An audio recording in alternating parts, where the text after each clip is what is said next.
മലയാള മനോരമയിലൂടെ പ്രവർത്തിച്ച് ഇവിടെ വരികയും ഈ മലയാളിയുടെ മുഖ്യ സാരഥിയുമൊക്കെയാണ് ശ്രീ ജോർജ് ജോസഫിനെ ഞാൻ ഈ വേദിയിലേക്ക് സ്നേഹത്തോടെ ക്ഷണിക്കുന്നു.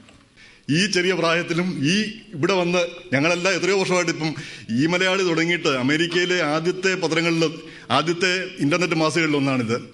ഈ 16 വർഷം മുമ്പ് കേരള.com ടോം വെള്ളരിങ്ങാടും അന്ന് ഞാനുമൊക്കെ ഉണ്ടായിരുന്ന കൂടെ.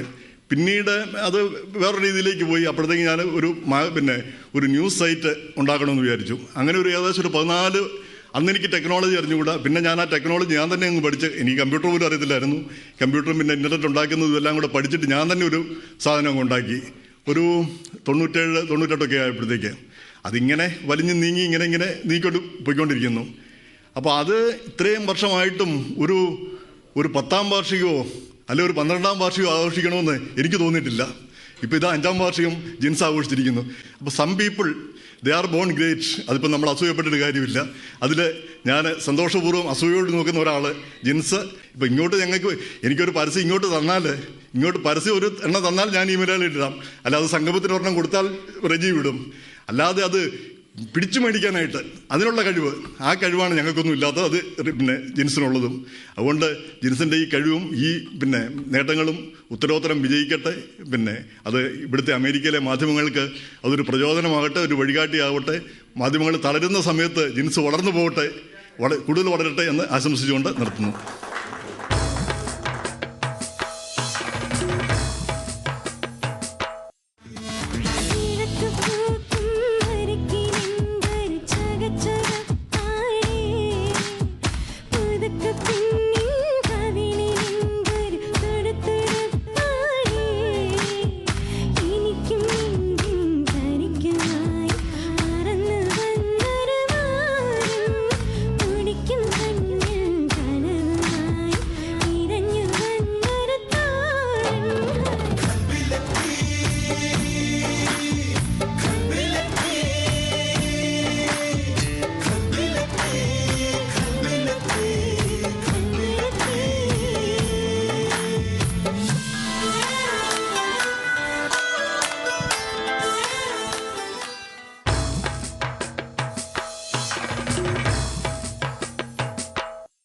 മലയാളം പത്രത്തിൻ്റെ പ്രതിനിധി ശ്രീ ജോർജ് തൂമ്പൽ ഇവിടെയുണ്ട്. അദ്ദേഹത്തെ വേദിയിലേക്ക് ക്ഷണിക്കുന്നു.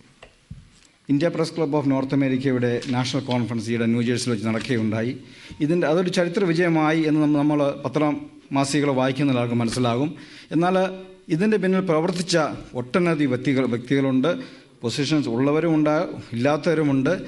എന്നാൽ ജിൻസ് മോൻ്റെ പ്രവർത്തനം നമ്മുടെ ഈ കോൺഫറൻസ് ന്യൂജേഴ്സിയിൽ നടന്നപ്പോൾ അത് സക്സസ്ഫുൾ ആക്കാൻ വേണ്ടി ഏറ്റവും കൂടുതൽ പ്രവർത്തിച്ച ഒരാൾ ജിൻസ് മോനായിരുന്നു എന്നുള്ളത് വളരെ കൃതജ്ഞതാപുരസ്സരം ഈ സമയത്ത് ഞാൻ സ്മരിക്കുകയാണ്. കൈവെക്കുന്ന മേഖലകളിലൊക്കെ വ്യക്തിമുദ്ര പതിപ്പിച്ച ജിൻസ് മോൻ്റെ അക്ഷരമാസികയ്ക്കും അദ്ദേഹത്തിൻ്റെ ദൃശ്യമാധ്യമ രംഗത്തെ എല്ലാ സംഭാവനകൾക്കും അഭിവൃദ്ധി നേർന്നുകൊണ്ട്, ഐശ്വര്യം നേർന്നുകൊണ്ട് ഞാൻ നിർത്തുകയാണ്. നന്ദി, നമസ്കാരം.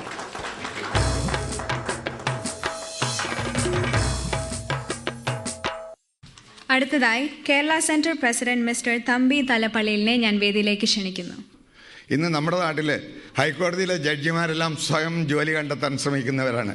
സ്വമേധയാ കേസെടുത്ത് ആയിരക്കണക്കിന് കേസുകൾ കോടതിയിൽ കെട്ടിക്കിടക്കുമ്പോൾ അവയെപ്പറ്റി തീരുമാനമെടുക്കാതെ justice delayed is justice denied സ്വമേധയാ തൊഴിൽ കണ്ടെത്താൻ ശ്രമിക്കുന്ന കേരളത്തിലെ ജസ്റ്റിസുമാരെക്കാൾ മിടുക്കനായി സ്വയം തൊഴിൽ കണ്ടെത്തുന്ന ഞങ്ങൾക്കൊക്കെ വായിക്കാനുള്ള സൗകര്യങ്ങളും ഉണ്ടാക്കി തന്ന അക്ഷര മാഗസീൻ്റെ കുടുംബത്തിൽ നേതൃത്വം കൊടുക്കുന്ന ജിൻസ് മോനും കുടുംബത്തിനും നന്ദി, നമസ്കാരം.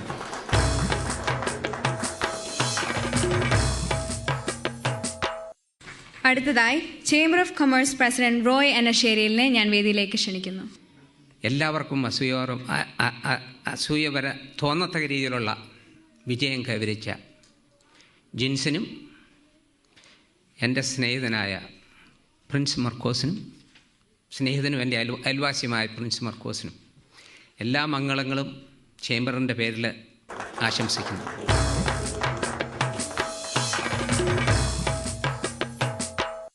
Asianet USA director mister Raju പല്ലത്തിലെ ഞാൻ വേദിയിലേക്ക് ക്ഷണിക്കുന്നു. അക്ഷരം മാഗസിൻ്റെ 5ാമത്തെ ഈ വാർഷികം കൊണ്ടാടുന്ന ഈ അവസരത്തിൽ ഏഷ്യാനെറ്റ് USA എല്ലാവിധമായ ഭാവുകളും നേരുന്നു. നന്ദി, നമസ്കാരം.